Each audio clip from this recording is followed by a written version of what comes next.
박대훈 기자님 네. 아프셨어요 최근에?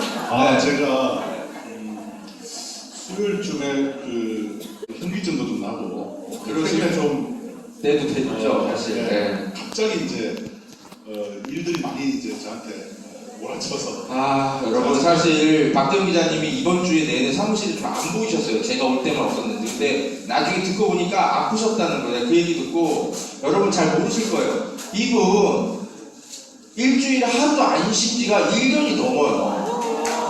이 쉬시면 안 돼요 사실. 그리고 잠도 하루에 4시간 이상도 안 주무시는 걸로 제가 알고 있거든요. 근데 우리를 위해서라도 오래 사셔야 돼요. 사장님 진짜 제발 건강관리 해주십시오. 네, 아니 뭐 지금 시간이 너무 지연돼서 네. 서로는 좀 줄이고 2011년 무렵에 제가 언론 노동조합에 있었는데 그때 제가 가장 관심 있었던 것은 왜 언론들은 시민을 배반할까, 소비자를 왜 배반할까 했습니다. 그때 제가 깨달은 것은 두 가지 큰 문제가 있었어요. 하나는 뭐냐면 언론을 주로 소유하고 있는 소유주가 대기업들이었습니다. 대기업들이고 주로 건설업자들이 언론사를 소유하고 있거나 아니면은 정부가 소유하고 있거나. 그러니까 시민들이 소유하고 있는 언론이 거의 없었어요. 그리고 또 하나는 그 언론의 주요 재원이 주로 언론도 그걸 회사를 돌아가게 하려면 돈이 필요하잖아요. 그 돈을 정부와 기업이 대고 있습니다. 이 프레젠테이션 잠깐 보여주시면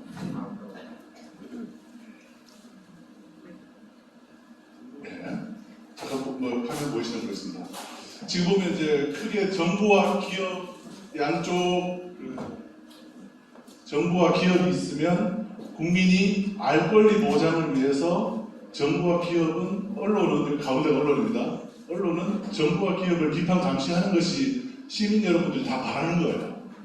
그런데 그 다음 걸 보여주시면 이건 이상이고요. 현실입니다. 그 다음 슬라이드.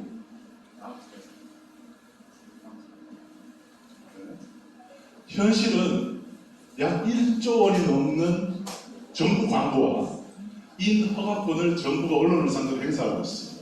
그리고 약 15조 원에 달하는 광고 시장을 협찬과 더불어서 언론을 향해서 압력을 넣고 있습니다. 그러다 보니까 언론들은 어떻게 합니까? 정부와 돈을 대고 있는 정부와 기업을 위해서 사실을 왜곡하고 거짓말하고 은폐하고 있습니다.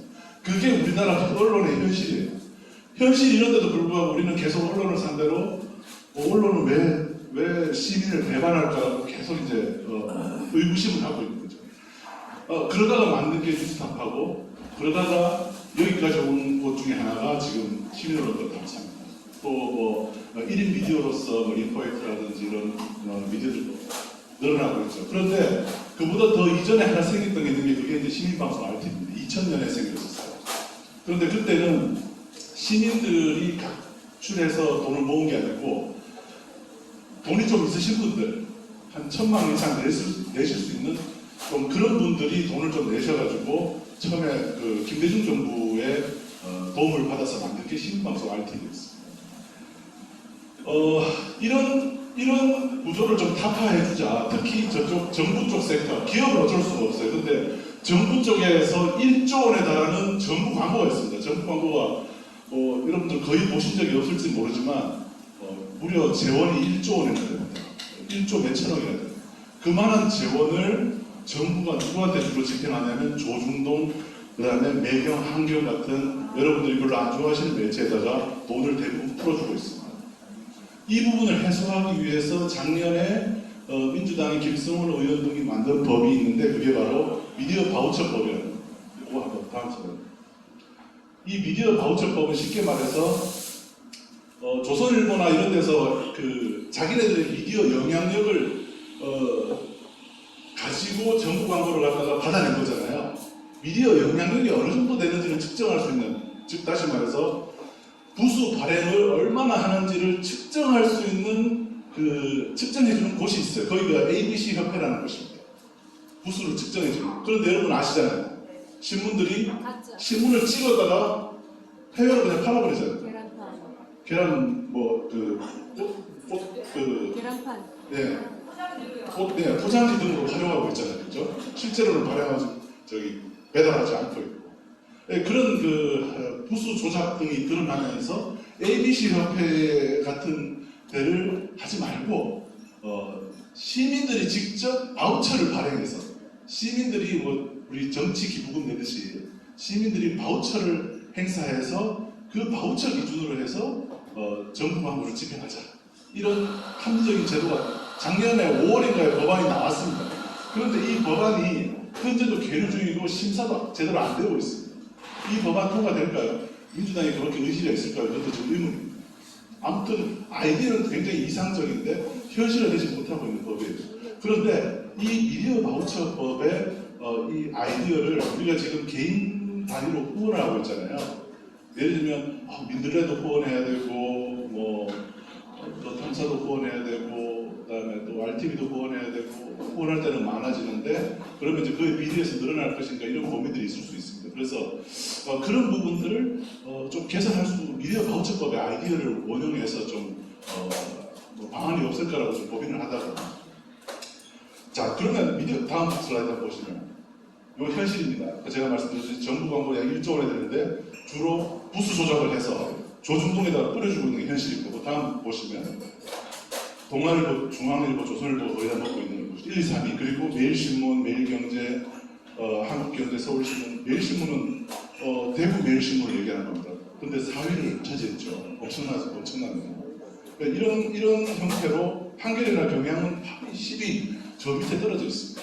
저 정도로 정부 광고가 어느 한쪽으로 편중되고 있다는 걸 아실 수가 있죠.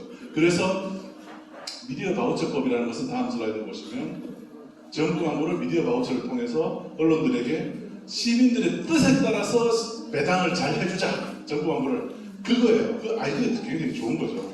그런데 이 법안은 다음 슬라이드 보시면 현재 위원회 심사 과정에 있고 작년 5월에 발의가 됐는데 통과가 될동말동합니다. 왜 안 되겠습니까? 조중동이 가면 안 되겠습니까? 의원들 몇 살 잡고 흔들 겁니다. 지금 아마 흔들어서 아무도 손도 못 대고 있을 거예요. 다음 슬라이드 보시면 이 최영민 감독이 맨날 얘기하고 저 뒤에도 써있지만 나라가 안 하면 나라도 한다는 그 심정으로 시민방송 RTV가 이걸 한번 해볼까 하는 생각을 해봤어요. 왜 그러냐면 그 이유를 잠깐 보여드리겠습니다. 시민방송 RTV는 특징이 이 법인의 특징이 공익법인입니다. 성격 자체가 주식회사가 아니에요. 더 탐사는 주식회사인데 반해서 RTV는 공익법인이고 비영리단체고 지정기부금단체입니다. 이 지정기부금단체라는 게 굉장히 장점이 많은 성격입니다. 다음 슬라이드 보시면 국세청의 공익법인 목록을 보면 재단법인 시민방송이 들어가 있어요. 공익법인으로 되어 있습니다. 공익법인으로 할 수 있는 게 뭐냐면 다음 슬라이드 보시면 세제 혜택을 해줄 수 있어요. 누구의 세제 혜택이냐? 개인도 해줄 수 있죠. 개인도 해줄 수 있는데 더 중요한 것은 법인입니다. 법인의 세제 혜택을 해줄 수가 있어요. 여기 보시면 여기 이제 아름다운 재단, RTV가 아름다운 재단 같은 역할을 해보겠다는 거예요. 그래서 기부금 세제 혜택을 정리하는 그 아름다운 재단의 표를 제가 그대로 캡처를 했어요. 여기 보면 개인은 15% 세액에서 빼주잖아요. 기업은 어떻게 되어 있습니까? 기부금을 법인세 과세 대상에서 제외시켜주는 거예요. 법인들이 법인세가 제일 골치 아픕니다. 사실 한번 법인 운영해 보신 분들은 다 아실 거예요. 액수가 몇 억에 달합니다. 큰 기업들은 억 단위입니다. 그런데 그런 것들을 자기네들이 기부금을 내므로써 법인세를 일부라도 절감할 수가 있어요. 그 다음 슬라이드 보시면 마침 아름다운 재단에서 예시를 들었습니다. 매출액 60억에 이익이 6억인 기업이 3천만 원을 기부했을 때 약 600만 원을 세이브할 수 있다는 것이다. 600만 원 정도의 돈을 세이브할 수 있다. 전액을 세이브하는 건 아니고 그만큼을 송금 처리해 준다고 해요. 그 복잡한 말을 해서 더 이상 설명하지 않겠습니다. 아무튼 법인세를 세이브해 주기 때문에 법인들은 그 돈을 자기네들이 세금 낼 돈이 아깝다면 오히려 차라리 기부를 해서 그 돈을 법인세를 절감 효과를 누리려고 해요. 그런데 다행스럽게도 시민방송 RTV가 지정기부금단체로 현재 지정이 되어 있습니다. 그 말은 뭐냐면 특히 윤석열 정부에서 지정기부금단체로 지정받기는 상대적으로 더 힘들 거예요. 앞으로. 왜냐하면 세금을 더 세이브해주는 것들을 하려 하겠습니까? 그죠? 기부금을 더 늘리는 방식은 윤석열 정부와 방식과는 달라요. 그렇기 때문에 현재 시민방송 RTV는 예전에 지정기부금단체로 이미 지정을 받아놨기 때문에 채널도 확보하고 있고 천공이 이번에 그렇게 들어가고 싶어 했던 그런 채널도 확보하고 있고 지정기부금단체로 되어 있다. 그래서 그게 이제 장점이기 때문에 활용을 했습니다. 그걸 표식으로 좀 도표를 보여드리면 이제 개인이나 법인이 시민방송에다가 지금 RTV에다 후원을 하면은 기부금을 내면은 국세청에서 개인들은 세액공제 그리고 법인들은 법인세 절감이라는 혜택으로 돌려받을 수 있는 거죠. 그렇기 때문에 RTV에는 그 연말 연초가 되면 굉장히 바쁩니다. 국세청 이 업무 때문에. 그래서 직원이 거의 매일매일 야근을 하고 있을 정도예요. 그래서 이런 일들이 지금 현재 민들레나 더 탐사에서는 해줄 수가 없는 부분이에요. 돈을 돌려줄 수가 없어요. 그래서 기부를 촉진해 줄 수 있는 방법이 현재로서는 그 효용성이나 이런 부분들이 컨텐츠나 이런 부분들 외에는 없는 거예요. 실질적으로 돈을 세이브 시켜줄 방법은 RTV가 그걸 할 수가 있다는 거죠. 그 다음 슬라이드 보시면 그래서 개인이나 법인이 RTV를 통해서 미디어 바우처라는 형태로 이런 걸 이제 개발을 해야 되겠죠. 현재 정부에서 국회 입법 상황으로 지금 어떻게 해야 될지에 대한 부분이 좀 불명확한데 어떻겠냐. 예를 들어서 어떤 법인이 내가 10,000원, 20,000원, 30,000원 이런 컨셉이 아니고 어떤 법인이 100만원, 200만원을 그 RTV에다 가면 RTV에서 미디어 희망기금위원회 같은 곳에서 그 시민들이 자기는 어디를 후원하고 싶다. 예를 들면 로그인을 자기가 회원가입을 하면은 자기한테 예를 들면 100만 포인트의 포인트가 주어지고 이 100만 포인트를 민들레에 10만 포인트를 쏘겠고 나는 더 탐사에는 20만 포인트를 쏘겠고 이렇게 포인트를 배정받아서 포인트를 하면 그 포인트의 합계를 가지고 기금을 그 비율에 맞게 집행하면 되는 거예요. 네, 그렇게 되면 예를 들면 민들레도 10,000원 해야 되고 더 탐사도 10,000원 해야 되고 RTV도 10,000원 해야 되고 이렇게 계속 늘어나는 방식이 아니고 어떤 그 자기가 개인적으로 후원은 하더라도 RTV에 있는 이 미디어 바우처, 미디어 희망기금 이 플랫폼에 들어가서 자기는 이렇게 돈을 집행하고 싶다라고 선정을 자기 희망하는 것을 선정하는 것이죠. 그러면 장점이 뭐냐면 그 포인트를 더 많이 확보해내기 위해서 특히 이제 법인들이 낸 그 일종의 기금 펀딩이 있을 거 아니에요. 그 펀드로 더 많이 돈을 배당받기 위해서 더 탐사나 민들레나 다른 한겨레나 경향도 참여한다면 좋죠. 이런 언론들이 그 기금 펀드로 더 많이 들어오면 시민들의 광고를 더 받기 위해서 기업들에게 이 아부를 떠는 모습보다 시민들의 관심을 끌기 위해서 노력할 가능성이 더 높습니다. 왜냐하면 그 포인트를 더 많이 받기 위해서. 현재 이걸 누가 하냐면 네이버나 다음 같은 포털이 하고 있어요. 광고비를 기업들부터 왕창 받아가지고 그 돈을 포털 그 컨텐츠 제공비로 언론들을 나눠주고 있습니다. 그러다 보니까 언론들이 네이버나 다음에다가 거기 진입하려고 그 플랫폼에 들어가려고 이제 굽신굽신 하고 있는 거잖아요. 근데 플랫폼에 들어가려고 굽신굽신 할 게 문제가 아니고 그 포인트를 더 많이 확보해내기 위해서 오히려 언론들이 현재 신생 매체들을 비롯해서 특히 이제 RTV에 들어와 있는 많은 매체들이 있습니다. 그 매체들도 그 플랫폼에 들어오게 되면 미디어 희망기금 플랫폼에 들어오게 되면 시민들은 더 표를 더 많이 받아내기 위해서 더욱 열심히 노력을 합니다. 결국 시민들이 그 미디어들을 좌우할 수 있는 힘을 더 확보해내자는 것이 이제 목적이기 때문에 그걸 실현을 해보자는 겁니다. 그래서 지금 보시면 시민방송 RTV를 통해서 이렇게 여러 매체들을 현재 RTV를 통해서 여러 매체들이 TV로 방송되고 있는 것처럼 RTV를 통해서 이 미디어들이 성장할 수 있는 자양분을 공급할 수 있는 토대가 되지 않겠냐. 왜냐하면 말씀드렸듯이 법인세를 절감할 수 있는 효과가 됩니다. 법인들은 저희가 RTV의 고액 후원자들을 제가 전화를 다 돌려봤는데 고액 후원자들의 공통점은 법인들입니다. 10만 원 이상, 월 10만 원 이상, 20만 원 이상으로 돈을 낼 수 있는 사람들은 소규모 기업들의 대표들이었어요. 그 사람들은 자기 이름으로 하기도 하지만 회사 이름으로 합니다. 그리고 금액 자체가 동그라미가 거의 한 개씩 더 붙어요. 일반인들은. 대부분 법인들이 큰 돈을 쓸 수 있고 그분들의 후원금을 받을 수 있는 가장 효과적인 방법은 현재는 RTV를 활용하는 방법. 법인들은 그냥 돈을 주면은 증여세 문제가 생기기 때문에 증여세를 물지 않기 위해서는 기부금을 형태로 내는 것이 가장 자기네들에게 도움이 되기 때문에 그런 형태로 사회공헌 사업을 하고 있거든요. 마지막으로 제가 정의를 드리면 미디어 이제 가칭 미디어 희망 기금 형태로 그런 걸 만들어서 기울어진 미디어 지형을 이제 방어하기 위한 안정적 재원이 확보돼야 됩니다. 정부와 기업에 줄을 서는 언론들은 시민들을 배반하기 때문에 배반하지 않는 언론들을 육성해내기 위해서 기금 펀딩이 필요하다는 거죠. 본인세 돌아갈 겁니다. 그리고 지금은 정부나 포털, 구글에 종속돼 있습니다. 이런 종속된 구조도 조금씩 변화시켜 가야 됩니다.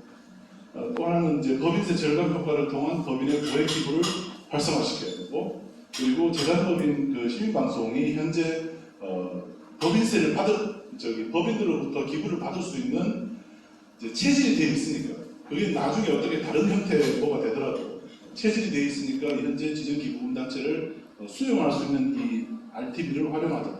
그래서 재단법인 시민방송 중심으로 해서 미디어 희망기금 관리위원회 같은 걸 만들어서 미디어 희망기금 관리는 그 돈을 받을 수 있는 가맹사도를 한다든지 아니면 시민 대표들로 구성되는 어떤 일종의 그 패널 구성단을 만드는 거죠. 그 관리위원회를 만들어서 돈이 공정하게 집행되는지를 감시하고 그 감사 결과는 지속적으로 RTV는 기부금을 받고 기부금을 집행한 내역을 전부 다 홈페이지에 공개하도록 법에 규정되어 있습니다. RTV는 어디 어떤 것처럼 안 보여주고 불가능해요.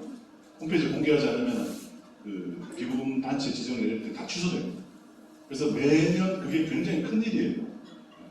실명을 다 공개한다는 뜻이 아니고 돈이 얼마나 들어갔고 얼마나 나갔는지를 국세청에서 여러분도 지금 바로 보실 수 있어요. 그만큼 투명하게 집행을 하고 있습니다.